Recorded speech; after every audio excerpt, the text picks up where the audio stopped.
दोस्तों आज की इस वीडियो में हम एक छोटे से टॉपिक पर चर्चा करेंगे कि लोकतंत्र के गुण और दोष क्या हैं। लेकिन लोकतंत्र के गुण और दोषों को समझने से पहले एक बार मोटे मोटे शब्दों में लोकतंत्र क्या है ये देख लेते हैं। तो लोकतंत्र एक प्रकार की सरकार या राजनीतिक व्यवस्था है जो नागरिकों के द्वारा शासित होती है और वो समाज के सदस्य होते हैं। अब नागरिकों के पास में कुछ स्तर की शक्ति और अधिकार होते हैं और वो अपनी सरकार की राजनीतिक या निर्णय लेने की प्रक्रिया में सक्रिय रूप से भाग लेते हैं। अब ये जो लोकतंत्र है और इसका जो अर्थ है इस पर बहुत ज्यादा मतभेद है, क्योंकि क्या है ना कि कुछ विद्वानों ने तो इसे आडंबरमय व्यवस्था कहा है, तो कुछ विद्वानों ने इसे शासन व्यवस्था का सबसे अच्छा रूप बताया है। इसलिए सार्टोरी ने लिखा है कि लोकतंत्र ऐसी वस्तु के आडंबरमय नाम के रूप में परिभाषित किया जा सकता है जिनका वास्तव में कोई अस्तित्व नहीं है। वहीं लॉवेल के अनुसार लोकतंत्र शासन के क्षेत्र में केवल एक प्रयोग है। तो डाइसी लोकतंत्र को सरकार का ऐसा स्वरूप बताते हैं जिसमें जनता का एक बड़ा भाग शासन करता है।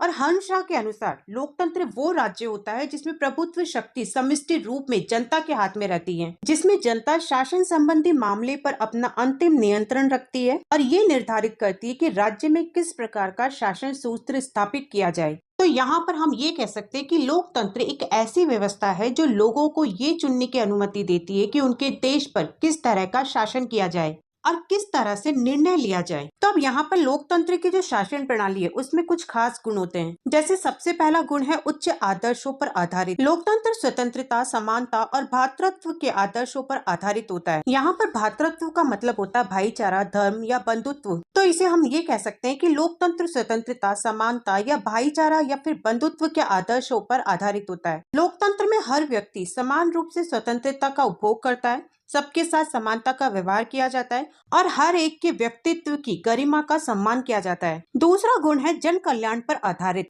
अब लोकतंत्रात्मक जो शासन होता है उसमें जो प्रभु सत्ता होती है वो जनता में निहित होती है, इसलिए इसमें जनता के कल्याण का पूरे तरह से ध्यान रखा जाता है, न कि किसी खास वर्ग के हित साधन का। तीसरा गुण है लोकमत पर आधारित। लोकतंत्र लोकमत पर आधारित होता है। चुनाव के जो टाइम होता है उस समय प्रशासकों और राजनीतिक दलों को जनता की बात सुननी पड़ती है और जनता को ये पूरा अधिकार होता है कि उसके हित का ध्यान रखने वाले दल और प्रतिनिधियों को निर्वाचित करने से इनकार कर दे, क्योंकि जनता के हाथों में निर्वाचन सबसे बड़ा अस्त्र होता है जो निरंकुश शासक को भी परास्त कर सकता है। चौथा गुण है सार्वजनिक शिक्षण। लोकतंत्र जो है वो राजनीतिक प्रशिक्षण का बहुत अच्छा साधन है, क्योंकि इसमें भाषण और समाचार पत्रों की जो स्वतंत्रता होती है वो जन साधारण में विचार विनिमय की प्रवृत्ति को प्रोत्साहित करती है। क्योंकि क्या होता है ना कि जब चुनाव होते हैं तब एक चुनाव से दूसरे चुनाव के जरिए सारे राजनीतिक जो दल होते हैं वो लगातार प्रचार के जरिए जनता को राजनीतिक शिक्षा प्रदान करते रहते हैं। पांचवा गुण है क्रांति से सुरक्षा। लोकतंत्र के अंदर क्रांति की संभावना बहुत ज्यादा कम हो जाती है, क्योंकि क्या होता है कि जब शासक वर्ग अत्याचारी या फिर निकम्मा सिद्धांत हो तब उसे हटाने के लिए सशस्त्र विद्रोह की जरूरत नहीं होती, और अगर बहुत ज्यादा संख्या में जनता उससे असंतुष्ट हो तो फिर वो उसे सरलता पूर्वक वैधानिक तरीकों से हटा सकती है। छठा गुण है परिवर्तनशील शासन व्यवस्था। यहाँ पर लोकतंत्र एक ऐसा प्रयोग है जिसमें शासन प्रणाली को तब तक बदलते रहने की छूट होती है जब तक वो लोकमत के अनुकूल न हो जाए, क्योंकि इसमें शासन को ऊपर से लादा नहीं जा सकता बल्कि विकसित किया जाता है। इसमें क्या होता है कि निर्वाचनों के जरिए सरकार बदलती है, इसलिए हम इसे गत्यात्मक शासन प्रणाली कहते हैं, क्योंकि इसमें शांतिपूर्वक परिवर्तन या संशोधन किए जा सकते हैं और प्रगति सरलता पूर्वक हो जाती है। सातवां गुण है देश प्रेम की भावना का विकास। अब देखो क्या होता है कि अधिनायक तंत्र और कुलीन तंत्र में सामान्य जनता जो होती है वो शासन के प्रति उदासीन रहती है, क्योंकि उसे न तो शासन में भाग लेने का मौका मिलता है और न ही उसकी बात की सुनवाई होती है। जबकि लोकतंत्र में क्या होता है कि लोकतंत्र के अंदर देश प्रेम की भावना का विकास होता है,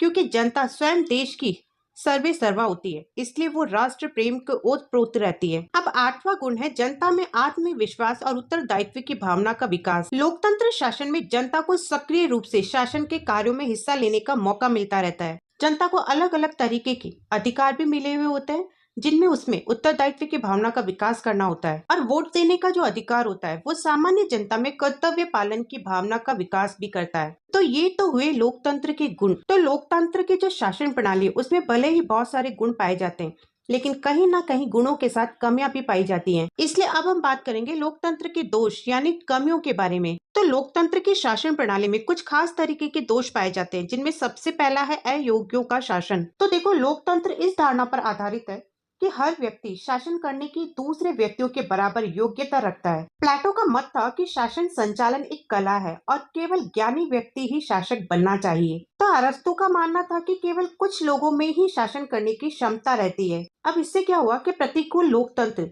विशेषज्ञों की उपेक्षा करने लगा। लोकतंत्र में क्या होता है कि कोई डॉक्टर तो कोई वित्त मंत्री बन जाता है, तो कोई अशिक्षित व्यक्ति भी शिक्षा मंत्री बन जाता है। इसलिए कतिपय आलोचकों ने इसे अयोग्यता का शासन कहा और यही वजह थी कि फैजेट ने लोकतंत्र को अनभिज्ञता भरा ऐसा शासन कहा जिसमें कोई सुधार संभव नहीं है। दूसरा दोष है पेशेवर राजनीतिज्ञों का बाहुल्य।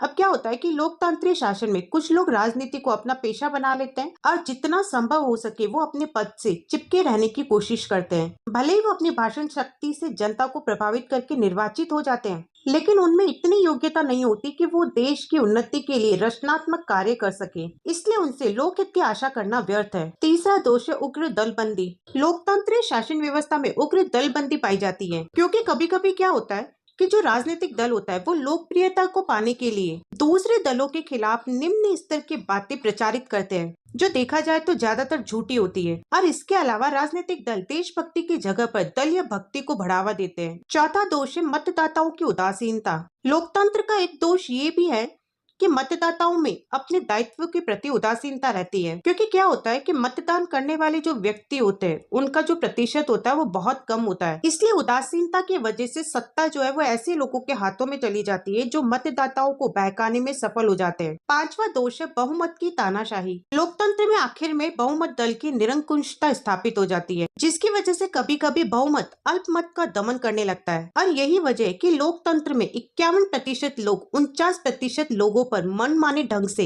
शासन करते हैं। छठा दोष है धनवानों का शासन। अभी क्या है ना कि लोकतंत्र धनवानों के शासन में परिवर्तित हो जाता है, क्योंकि इतना तो आपको भी पता है कि लोकतंत्र का जो आधार होता है वो निर्वाचन होता है और निर्वाचन के जरिए ही शासनकर्ता बनना केवल उन्हीं लोगों के बस की बात होती है जो धनी और साधन संपन्न होते हैं। इसलिए ये माना जाता है या फिर ये कहा भी जाता है कि लोकतंत्र शासन में चुनाव लड़ने का जो काम है वो धनी और साधन संपन्न लोग ही कर सकते हैं। और क्या होता है ना कि जब धनवान लोग विधायिका के लिए निर्वाचित होते हैं तब विधि निर्माण में भी धनिक वर्ग के हित साधन का ध्यान रखते हैं। सातवां दोष है नैतिक मूल्यों की उपेक्षा। लोकतंत्र में नैतिक मूल्यों की उपेक्षा की जाती है, क्योंकि चुनाव के समय प्रत्याशी एक दूसरे पर कीचड़ उछालते हैं, झूठ का प्रचार करते हैं और जीतने के लिए घृणित साधनों का उपयोग करते हैं। अब लास्ट में आठवां दोष है खर्चीला शासन। लोकतंत्र एक खर्चीली व्यवस्था है, क्योंकि निर्वाचनों में बहुत ज्यादा धन का अपव्यय होता है और इसके साथ साथ ही विधायकों मंत्रियों पर बहुत सारा धन खर्च किया जाता है। तो ये थे लोकतंत्र के गुण और दोष।